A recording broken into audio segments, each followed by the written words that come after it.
क्योंकि मैं तो खुद बहुत जिलों का एसपी रह चुका हूँ। मैं ये मानने के लिए तैयार ही नहीं हूँ कि जिला में इतना बड़ा कांड हो जाएगा और एसपी को उसकी जानकारी नहीं रहेगी। और ये जो एसपी जा रहे हैं भरत तिवारी के घर, ये तो साफ मतलब है, मैं यहाँ बैठे बैठे कह सकता हूँ, साफ मतलब है कि वो उन लोग को धमकाने के लिए जा रहे हैं, जो बहुत शर्म की बात है। कायदे से तो आज के आज एसपी भोजपुर का ट्रांसफर होना चाहिए, तबादला होना चाहिए। लेकिन हालात आज ये हो गए हैं कि वही लोग जो हमारे कैमरे में अपने बयान दर्ज करवा रहे थे, वही लोग हमारे पास कॉल कर रहे हैं, हमसे मिलने आ रहे हैं और ये कह रहे हैं कि भैया दीदी वीडियो को डिलीट कर दीजिए, नहीं तो प्रशासन दिक्कत कर देगा। भोजपुर पुलिस एक से बढ़कर एक कारनामे कर रही है। अब भरत तिवारी के भाई को, उनके परिवार को धमकाया जा रहा है।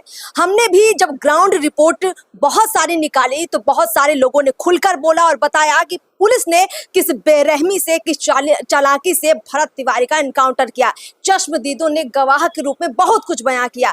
लेकिन हालात आज ये हो गए हैं कि वही लोग जो हमारे कैमरे में अपने बयान दर्ज करवा रहे थे, वही लोग हमारे पास कॉल कर रहे हैं, हमसे मिलने आ रहे हैं और ये कह रहे हैं कि भैया दीदी वीडियो को डिलीट कर दीजिए, नहीं तो प्रशासन दिक्कत कर देगा। अब जरा सोचिए कि ऐसे हालत में क्या भरत तिवारी का परिवार न्याय के लिए आगे लड़ाई जारी रख पाएगा?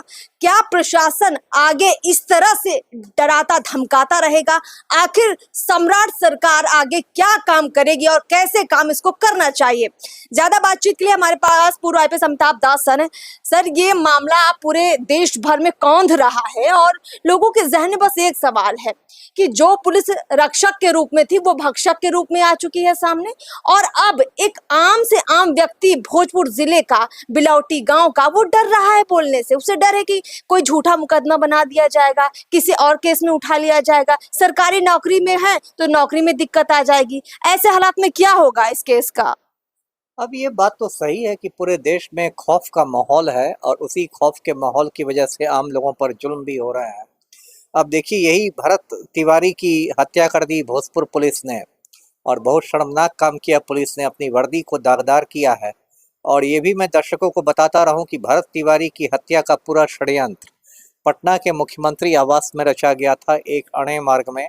सम्राट चौधरी इस हत्या के सूत्रधार हैं और मुख्यमंत्री के आदेश पर ही पटना से भोजपुर एसटीएफ कमांडो भेजे गए थे, है ना। मैं दर्शकों को बता दूं कि एसटीएफ का मतलब स्पेशल टास्क फोर्स होता है, बिहार पुलिस की इकाई है और उसमें कमांडो लोग रहते हैं।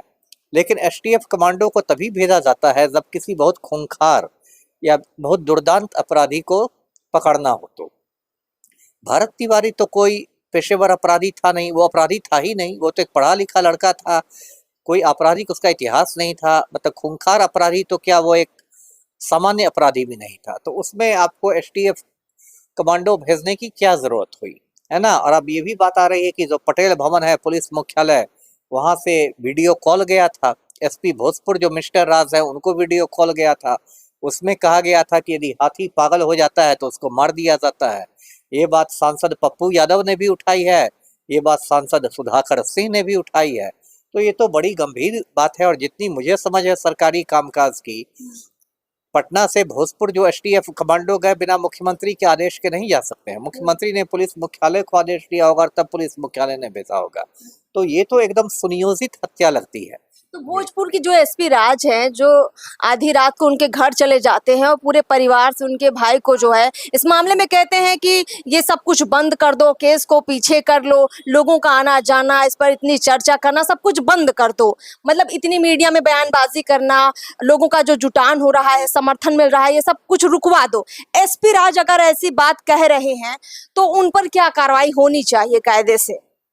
नहीं, कायदे से तो एफआईआर हुआ है हत्या का शाहपुर थाना में, जिसमें जगदीशपुर के पूर्व एसडीपीओ को आरोपित बनाया गया है, शाहपुर के पूर्व थाना प्रभारी को बनाया गया है।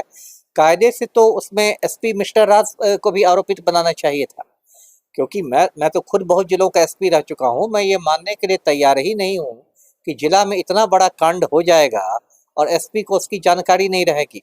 और अब तो वहाँ जो राजेश मालाकार थाना प्रभारी थे, उनका एक स्टिंग वाला ऑपरेशन भी वायरल हो रहा है, जिससे वो कह रहे हैं कि साहब का बार बार आ रहा था आदेश, एसपी साहब का आदेश आ रहा था। तो मेरी तो समझ में नहीं आता है कि उसमें एसपी भोजपुर को किस खुशी में छोड़ दिया गया।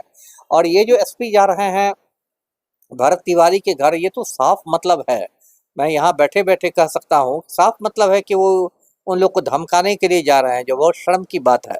एक तो चोरी, उस पर से सीना जोड़ी, एक तो आपने एक निर्दोष आदमी को मरवा दिया और उसके घर जाके आप उसको डरा रहे हैं कि ये सब बंद करवा दो, है ना। इसका क्या मतलब है कि आप नहीं बंद करवाइएगा तो आपको मतलब झूठे मामलों में फंसाया जाएगा, ये होगा वो होगा। कायदे से तो आज के आज एसपी भोजपुर का ट्रांसफर होना चाहिए, तबादला होना चाहिए। वो वहाँ बैठ के क्या कर रहे हैं, बैठ के सबूत नष्ट कर रहे हैं। जैसे जगदीशपुर एसडीपीओ का तबादला हो गया, जैसे शाहपुर प्रभारी को निलंबित कर दिया गया, तो एसपी भोजपुर किस खुशी में बैठे हुए, उनका तबादला होना चाहिए, उनको मुख्यालय बुला लेना चाहिए था। कायदा एसपी भोजपुर तो उस टीम का भी हिस्सा थे जिसमें इस पूरी जांच के लिए रिटायर्ड जज जो है पहुंचे थे भरत तिवारी के घर। तो जो धमका रहा है वो जांच का हिस्सा भी बन रहा है, ये बड़े मतलब हास्यास्पद है, बड़े शर्म की बात है कि वो जांच टीम का हिस्सा नहीं थे एसपी भोजपुर, साथ में गए थे, वो प्रोटोकॉल में गए थे। जांच टीम में, न्यायिक जांच आयोग में सिर्फ एक व्यक्ति हैं, वो जस्टिस विनोद सिन्हा है।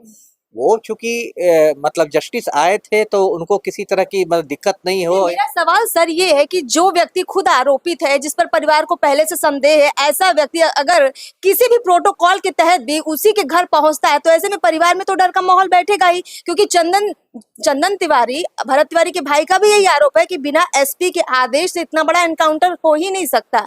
नहीं, वो तो चंदन तिवारी नहीं भी कहते, तभी मैं कह रहा हूँ कि बिना एसपी के आदेश के ये हो ही नहीं सकता है। और एसपी में भी मैं कह रहा हूँ कि एसपी के ऊपर पुलिस मुख्यालय और मुख्यमंत्री का दबाव था, एसपी भी ने भी प्रेशर में ही काम किया है। और ये बात भी सही है कि ठीक है, जो जांच वाले के साथ ही आप रहते हैं तो एक ये संदेश तो जाएगा ही कि इसमें भी एसपी साहब है, तो अब क्या कहा जाए। लेकिन ये लोगों को समझना चाहिए कि एसपी जांच टीम का हिस्सा नहीं थे, वो सिर्फ जस्टिस के साथ प्रोटोकॉल में गए थे कि वहाँ कोई विधि व्यवस्था की समस्या नहीं हो जाए, और ये सब देखने के लिए गए थे। तो ये है, एक तरह से देखा जाए तो इस पूरे मामले में जो भोजपुर पुलिस जिस तरह से कार्रवाई कर रही है, पूरा का पूरा परिवार बहुत ज्यादा डरा हुआ है, यहाँ तक कि स्थानीय लोग डरे हुए। ऐसे में सर, एक पूर्व आईपीएस के रूप में मैं आपसे समझना चाहती हूँ, क्या ऐसा संभव है कि स्थानीय पुलिस प्रशासन को पूरी तरीके से इस मामले में दरकिनार कर बाहर से इसकी जांच करवाई जाए, और भले ही इसमें रिटायर्ड जज जांच कर रहे हो तो प्रोटोकॉल के रूप में भी उनको अलग से व्यवस्था दी जाए? क्या ये सब कुछ संभव है? संभव क्यों नहीं है, सरकार चाहे तो सब कुछ संभव है। सरकार चाहे तो 1 मिनट में वहाँ के एसपी का ट्रांसफर हो जाएगा, 1 मिनट में अधिसूचना पटना से निकल जाएगी। देखिए, मामला क्या है कि इसमें सरकार की इच्छा शक्ति नहीं है, क्योंकि यदि ईमानदारी से जांच हो, मैं आपके चैनल के माध्यम से दर्शकों को बता दूं कि मैं खुद न्यायिक जांच आयोग के सामने हाजिर होऊंगा और मैं कहूंगा कि भाई ये सम्राट चौधरी इस पूरे हत्याकांड के सूत्रधार है, और सम्राट चौधरी के आदेश पर एसटीएफ को पटना से भोजपुर भेजा गया। तो इसमें मुश्किल यह है कि ईमानदारी से जांच होगी तो सम्राट चौधरी की गर्दन भी फंस जाएगी। तो इसलिए पूरा मतलब सरकार लिपापोती की कोशिश कर रही है ना, कि लिपापोती हो जाए, भाई इसको मैनेज करो, उसको धमकाओ, इसको ये करो। एसपी को वहां रहने वही बैठाया हुआ है कि भाई आप सब सबूत नष्ट कर दीजिए, घटना स्थल के साथ छेड़छाड़ कर दीजिए, सारी चीजें कर दीजिए। तो चूंकि इसमें सरकार ही मतलब दोषी है, तो इसलिए अड़ंगा तो लगा ही जा रहा है। अब बताइए, 6 महीने का समय दिया गया है न्यायिक जांच आयोग को, ये कोई बात हुई? इसमें हफ्ता 10 दिन के अंदर ये रिपोर्ट दी जा सकती है। 10 दिन बहुत है, 6 महीने किस खुशी में आपने दिए हैं? कि सरकार की मंशा गलत है। सरकार सोच रही कि 6 महीने हम समय देंगे, 6 महीने में मामला ठंडा पड़ जाएगा और घटनाएं हो जाएंगी। जैसे अभी नीट छात्रा कांड दब गया ना, अब भरत तिवारी हो रहा है, कल कोई दूसरा कांड हो जाएगा तो ये कांड दब जाएगा। तो यही सरकार की मंशा है। सरकार की देखिए नीयत साफ नहीं है, इसलिए ये सब हो रहा है। चलिए सर, बहुत बहुत शुक्रिया इस मामले में हमसे बातचीत के लिए। कुल मिलाकर वाकई में प्रशासन की कार्रवाई से ऐसा ही समझ में आता है कि 6 महीने का समय लेना न्यायिक जांच के लिए, और कुल मिलाकर अभी जो लोगों का समर्थन है, जो लोग साथ खड़े हो रहे हैं, वक्त बहुत कुछ भुला देता है और चीजों को कमजोर कर देता है। शायद यही इस केस में किया जा रहा है और इसमें बड़ी भूमिका भोजपुर जिला प्रशासन की साफ तौर पर नजर आ रही है। लेकिन इस मामले में पब्लिक कितना मजबूती से साथ खड़े रहती है और कब तक खड़े रहती है, ये देखना दिलचस्प रहेगा। नमस्कार।